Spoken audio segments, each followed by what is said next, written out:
अस्सलाम वालेकुम, welcome back. हम सन साजिद और आज हम डिस्कस करने जा रहे हैं कंप्यूटर 101 इसका पास्ट पेपर 2018 उसकी शॉर्ट क्वेश्चन स्टार्ट करते हैं। 10 शॉर्ट क्वेश्चंस आए थे इस साल। 2 नंबर का शॉर्ट क्वेश्चन था, 20 मार्क्स के टोटल थे। अगर आपने अभी तक यूट्यूब चैनल को सब्सक्राइब नहीं किया, जल्दी से यूट्यूब चैनल को सब्सक्राइब कर दीजिए, इंस्टाग्राम पे भी फॉलो कर दीजिए और फेसबुक पेज को भी लाइक कर दीजिए। आपका इस सब्जेक्ट से रिलेटेड कोई भी इशू हो तो आप इस फेसबुक पेज पर मुझसे पूछ सकते हैं, या यहाँ पर ये व्हाट्सएप का बटन होगा, इसको क्लिक कीजिएगा तो आपका व्हाट्सएप ओपन हो जाएगा और मुझे वहां पर भी टेक्स्ट कर दीजिएगा।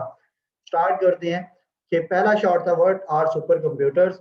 ये टाइप्स ऑफ कंप्यूटर्स के अंदर आ जाता है आपके categories of computer. Super computer is a fastest and most powerful computer. It is the biggest in size and more expensive in price than any other computer. It was first developed in early 1970s. कि ये जो computer है ये most powerful और सबसे fastest computer है। ये size के अंदर सबसे बड़ा होता है और सबसे ज्यादा एक्सपेंसिव होता है हर किस्म के कंप्यूटर से। ये फर्स्ट टाइम जो था 1970 के अंदर, ये जो था 1970s के अंदर यानी 70 से 79 के मिड में ये डेवलप्ड हुआ था और फिर यूज में आया था। और ये जो है ये कम्प्लेक्स टाइप के टास्क को सॉल्व करने के लिए, परफॉर्म करने के लिए इस्तेमाल किया जाता है। ये बहुत ज़्यादा इसकी लार्ज स्टोरेज कैपेसिटी होती है और ये 1000 टाइम्स मोर जो है ये डेटा एक एवरेज डेस्कटॉप कंप्यूटर की निस्बत जो है ये स्टोर कर सकता है। What is difference between software and hardware? तो software is an instruction given to the computer, जबकि hardware एक physical part होता है तो प्रोसेसिंग की वजह बनता है। सॉफ्टवेयर जो है ये हार्डवेयर के बगैर नहीं चल सकता और हार्डवेयर जो है वो कुछ नहीं कर सकता अगर उसके अंदर सॉफ्टवेयर नहीं है। सॉफ्टवेयर को आप टच नहीं कर सकते, जबकि हार्डवेयर देखा भी जा सकता है, उसको टच भी कर सकते हैं। सॉफ्टवेयर के अंदर अगर मसला आता है, कोई प्रॉब्लम आता है तो उसको हम डीबग करते हैं, यानी सॉफ्टवेयर के एरर को रिमूव करने का नाम डीबगिंग कहलाता है। जबकि हार्डवेयर में मसला आता है, एरर आता है, उसको हम हर ठीक करने को हम रिपेयरिंग कहते हैं। ठीक है। और सॉफ्टवेयर अगर काम नहीं कर पा रहा होता तो उसको फिर हम यानी वो ठीक नहीं हो सकता तो हम उसको दोबारा से इंस्टॉल करते हैं। हार्डवेयर का मसला अगर हल नहीं होता तो हम उस हार्डवेयर को रिप्लेस करते हैं। आपके कंप्यूटर की स्क्रीन टूट गई है, अब आप उसको रिप्लेस करवाएंगे। जबकि अगर सॉफ्टवेयर का अंदर आपके कंप्यूटर की विंडो उड़ गई तो आप उसको दोबारा इंस्टॉल करेंगे। What are reports in access? तो माइक्रोसॉफ्ट एक्सेस के अंदर जो रिपोर्ट क्या है कि they are way of to view format and summarize information in Microsoft Access database. के रिपोर्ट्स क्या है? तो माइक्रोसॉफ्ट एक्सेस डेटाबेस के अंदर जो इंफॉर्मेशन होती है उसको देखने के लिए उसको एक फॉर्मेट यानी ऑर्गेनाइज करके और उसकी समरी तैयार करके उसके ऊपर जो व्यू आता है एक, उसे हम रिपोर्ट कहते हैं। For example you can create a simple report of phone numbers of all your phone contacts or summary report of the total sale across the different regions and time periods। क्या आप एक company चला रहे हैं तो मुख्तलिफ time पर आपकी जो डिफरेंट जगहों पे पाकिस्तान के मुख्तलिफ हिस्सों में सेल्स हुई हैं, आप टाइम के हिसाब से उसके रीजन वाइज चीजें देख सकते हैं कि पहले महीने में कहाँ पर कितनी सेल हुई है, दूसरे महीने कितनी सेल हुई है। तो ये सारी चीजें अब आपके को 1500 आइटम सेल हुई है तो आप 1500 की 1500 आइटम की लिस्ट नहीं देखने बैठ जाओगे। आप उसकी 1 डेढ़ पेज की समरी देखोगे। बॉस के पास जब चीजें जाती हैं तो उसके पास रिपोर्ट बना के लेके जाया जाता है, पूरा का पूरा डेटाबेस उठा के नहीं जाता। What do you mean by device driver software? Device driver software क्या होता है कि ये सिस्टम सॉफ्टवेयर की एक कैटेगरी होती है। डिवाइस ड्राइवर क्या है कि इसको आप ड्राइवर भी कहते हो और डिवाइस ड्राइवर भी कहते हो। Operating system use device drivers to communicate with different devices. Many device drivers are automatically installed with Microsoft Windows.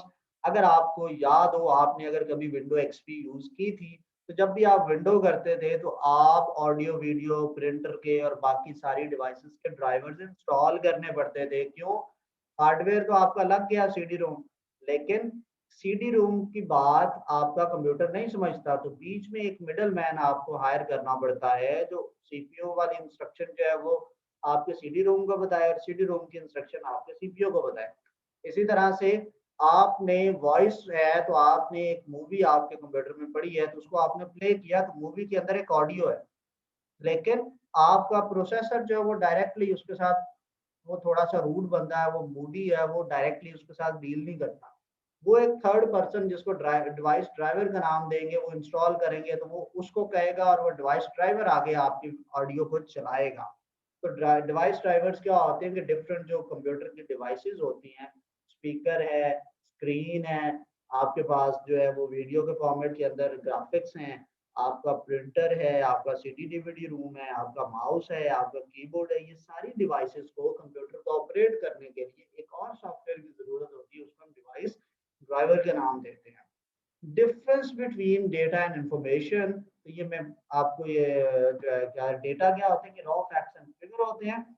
Raw का मतलब क्या है कि फैक्ट्स जो है और फिगर जो है उसको प्रोसेस नहीं किया गया और हम उसका प्रॉपर मतलब नहीं समझ सकते।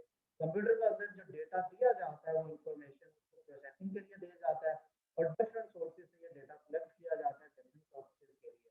इंफॉर्मेशन क्या होती है, जो डेटा कलेक्ट किया गया होता है उसको प्रोसेस डेटा होता है।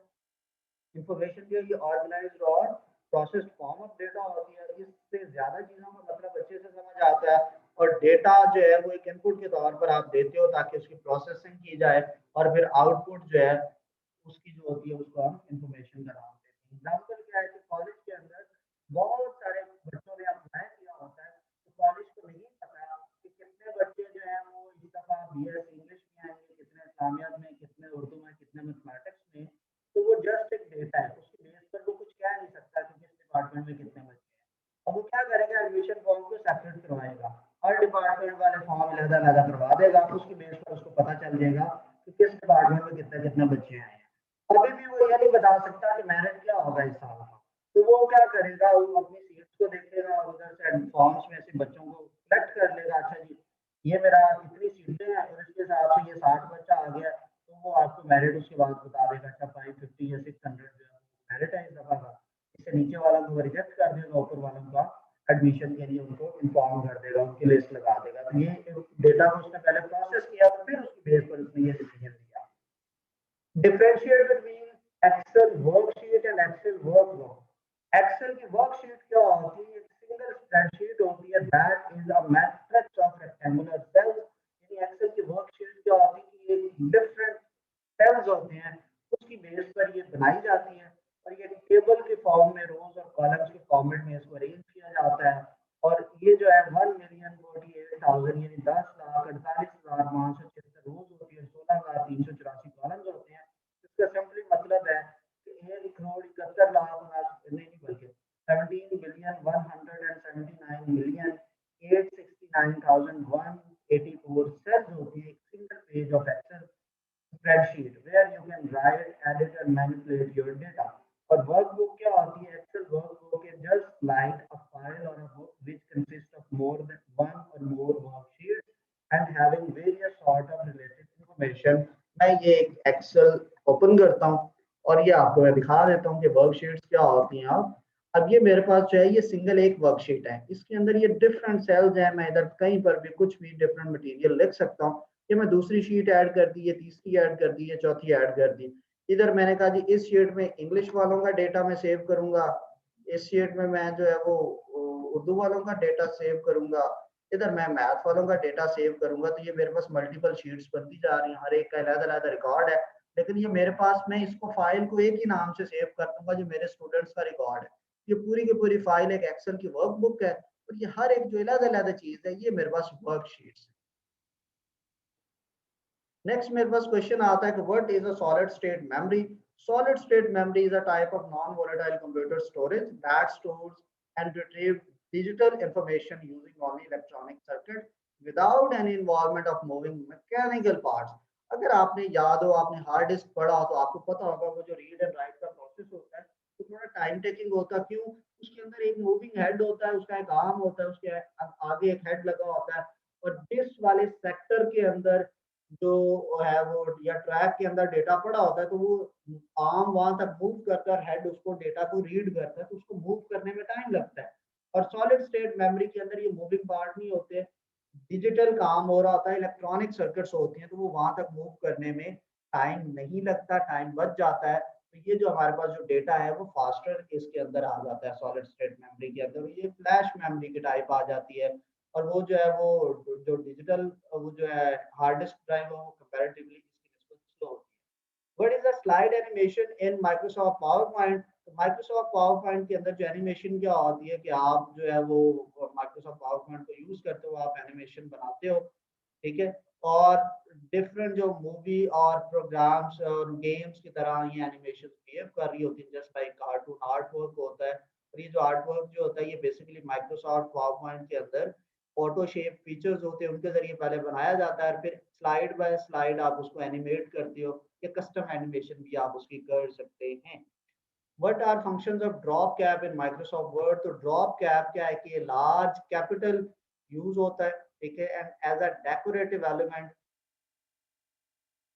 Eight the beginning of a paragraph, कि पहले पैराग्राफ के अंदर जो ड्रॉप कैप जो होता है, पहला लेटर बहुत ही कैपिटल होते हैं, उसके आगे फिर दो तीन लाइनों से एक लेटर के आगे आ जाती है। अक्सर आपने न्यूज़पेपर में भी ऐसा देखा होगा। कॉर्नर के अंदर यहाँ पर एक बड़ा सा लिख दिया जाता है पी या क्यू या एस, और आगे फिर वो छोटी छोटी लाइंस होती हैं। ये ड्रॉप कैप होता है और माइक्रोसॉफ्ट वर्ड के अंदर ये फीचर होता है।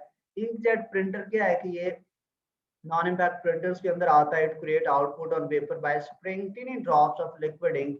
ये लिक्विड इंक जो होती है उसको स्प्रे के जरिए छोटे छोटे ड्रॉप्स फेंकता है और उसके जरिए ये शेप्स बनाता है, और फिर ये उस टेक्स्ट और ग्राफिक्स को both black and white colour के साथ, ये है black and white and colour, ठीक है, उसके साथ ये ग्राफिक्स बनाता है। यानी कलरफुल भी इमेजेस बन सकते हैं, ब्लैक एंड वाइट भी होता है। प्रिंटिंग स्पीड जो है वो नंबर ऑफ पेजेस पर मिनट के हिसाब से, पेज पर मिनट के हिसाब से मेजर की जाती है।